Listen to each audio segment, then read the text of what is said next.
এই সিরিজকে সামনে রেখে ইতিমধ্যেই 16 সদস্যের দল ঘোষণা করেছে বাংলাদেশ।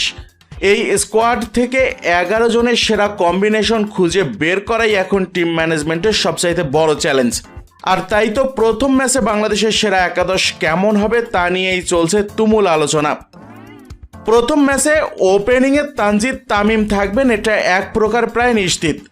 এখন তার সাথে সেকেন্ড ওপেনার হিসাবে কে থাকবেন সেটাই এখন দেখার বিষয়, কেননা স্কোয়াডে দ্বিতীয় ওপেনার হিসাবে নাইম শেখকে নেওয়া হয়েছে।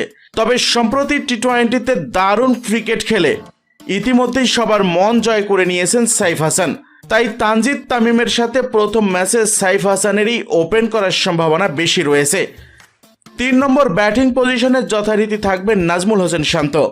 তাওহিদ হৃদয় যদি জ্বর থেকে সেরে ওঠেন তাহলে ব্যাটিং করবেন 4 নম্বরে, কেননা টি-20তে খারাপ সময় পার করতে থাকা হৃদয় ওয়ানডেতে ভালো ছন্দে রয়েছেন।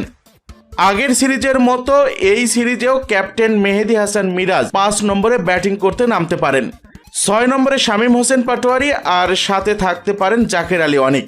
তবে টিম ম্যানেজমেন্ট চাইলে কাজী নুরুল হাসান সোহানকে একাদশে ইনক্লুড করতে পারে। সেক্ষেত্রে সোহানকে জায়গা করে দিতে শামীম অথবা জাকেরের মধ্য থেকে যে কোনো একজনকে একাদশের বাইরে যেতে হবে।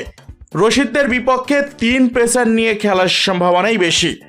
টি-20র মতো ওয়ানডেতেও বাংলাদেশের পেস ব্যাটারিকে নেতৃত্ব দিবেন মুস্তাফিজুর রহমান। তার সাথে বাকি 2 পেসার হতে পারেন তাসকিন আহমেদ এবং তানজিম সাকিব।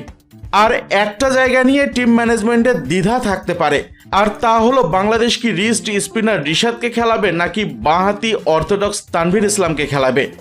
তবে বাংলাদেশ চাইলে দুজনকেই খেলাতে পারে, সেক্ষেত্রে একজন পেসার কম খেলাতে হবে দলকে।